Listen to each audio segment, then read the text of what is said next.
সরকার গত বছরের আগস্টে ইপিআই এর জন্য টিকা দেয় তারা, যা প্রয়োজনের তুলনায় 1/3 এ নিয়ে অন্তর্বর্তী সরকারকে বারবার সতর্ক করা হয় বলেও জানায় সংস্থাটি। From 2024 into 2025 into 2026, repeatedly warning. আমরা 2024, 25 এবং 26 সালেও টিকা সরবরাহ নিয়ে সরকারকে সতর্ক করেছি। অন্তর্বর্তী সরকারের স্বাস্থ্য উপদেষ্টার সঙ্গে আমাদের 10টির মতো মিটিং হয়েছে, তবে প্রাদুর্ভাব নিয়ে আমরা কিছু বলিনি। কারণ আসসালামু আলাইকুম, ভিডিওটা বেশি বেশি করে শেয়ার করবেন। বর্তমানে যে বাংলাদেশে এই যে হামের এতগুলো শিশুর জীবন যাইতেছে, ইউনিসেফ অনেকবার নিউজে দিতেছে, অনেকবার বাংলাদেশ সরকার এবং কি বাংলাদেশের যে স্বাস্থ্যমন্ত্রী ছিল তারে অবগত করছে। আচ্ছা, 5 আগস্টে শেখ হাসিনা খুনি, শেখ হাসিনা মানুষকে গুলি করে মারছে, সেটার বিচার হয়েছে। আর যারা ঠান্ডা মাথার খুনি তাদের বিচার কি হবে না? 2024-এ শেখ হাসিনা ক্ষমতায় ছিল, ওকে। শেখ হাসিনা হামের টিকা কিনে নাই, ওকে।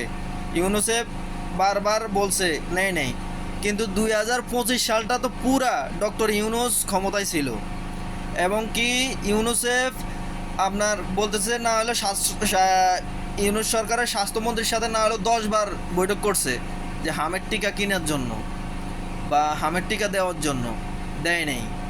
এই যে বর্তমানে যে বাংলাদেশে প্রায় আজকে নিউজ দেখলাম 400-র উপরে শিশু মারা গেছে, তাহলে এটা দায় নিব কে? এটা ঠান্ডা মাথার খুনি না?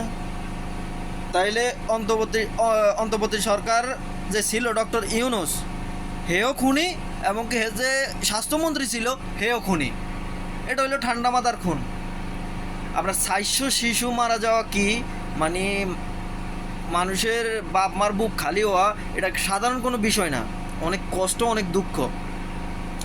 5 আগস্টে গুলি করে মানুষ মারছে, দেশ স্বাধীন হয়েছে, আমরা প্রবাসীরাও সাপোর্ট করছি, আমরা প্রবাসীরাও রেমিটেন্স বয়কট করছি যে দেশ স্বাধীন হোক। তাদেরকে তারা মুক্তিযোদ্ধা, তাদেরকে 5 আগস্টের এরা মুক্তিযোদ্ধা, তাদেরকে সেই সম্মাননা দেওয়া হোক, তাও আমরা মানি। কিন্তু এই যে ডক্টর ইউনুস, এই যে আপনি তো একজন শিক্ষিত মানুষ, এই যে আপনার 2025 সালটা যে পুরা পাইলেন, এই যে হামের টিকাটা কেন আনেন নাই, বা আপনার যে স্বাস্থ্যমন্ত্রী ছিল সে কেন হামের টিকাটা আনে নাই, বাচ্চাদেরকে দেয় নাই? শেখ হাসিনা খুনি, শেখ হাসিনা দেবে না, শেখ হাসিনা বাংলাদেশের জনগণ মারতে চায়, আপনি কেন আনেন নাই, কেন দেন নাই? আজকে কেন অলরেডি 400 শিশু অলরেডি মারা গেছে, এখনও ডেইলি 6 জন 7 জন 10 জন এভাবে যাইতেছে, সামনে আরও এই সংখ্যা কতটুকু যাই থাকবো তার কোনো হিসাব নাই।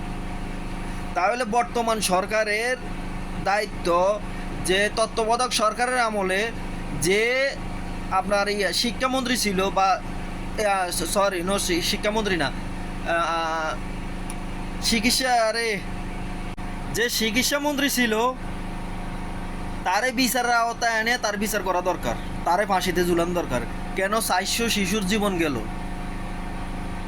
ডক্টর ইউনুসের তো আমরা ভালো জানি, রেসপেক্ট করি, মন থেকে ভালোবাসি, আমরা প্রবাসীরা রেমিটেন্স বয়কট করছি, কেন এই ক্ষতিটা করে গেছে বাংলাদেশের 400 শিশু,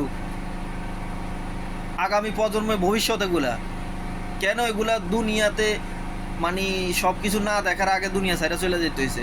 কেন হামের টিকা দেন না? কেন ইউনিসেফ 10 বার অন্তর্বর্তী সরকারের সময় চিকিৎসামন্ত্রীরে 10 বার তারা অবগত করছে যে হামের টিকা দেওয়ার জন্য? কেন চুপ করেছিলেন? কেন দেন নাই? না দেওয়ার কারণে আজকে কেন এতগুলো শিশু মারা যেতেছে? তাহলে এখানে ডক্টর ইউনুসও খুনি, এবং কি চিকিৎসামন্ত্রী যে ছিল এই দায়িত্বে এও খুনি, আসিফ নজরুলও খুনি, কিন্তু এরা তখন দায়িত্বে ছিল। এরা মানুষ প্রকাশ্য যদি মানুষ খুন করে তাহলে বলে কি হ্যাঁ খুনি, তার বিচার হোক। আর যারা ঠান্ডা মাথায় খুন করে, যারা ঠান্ডা মাথার খুনি, তাদের কি বিচার হবে না? এটার দায়িত্ব কার, বা এটার দায়টা এখন কে নিবে? শেখ হাসিনা খুনি, শেখ হাসিনার বিচার হবে কিন্তু এই যে অন্তর্বর্তী সরকার 2025 সাল পুরাটা পাইছে, কেন টিকা আনা হয় নাই, কেন টিকা দেওয়া হয় নাই? তাহলে এরা ঠান্ডা মাথার খুনি।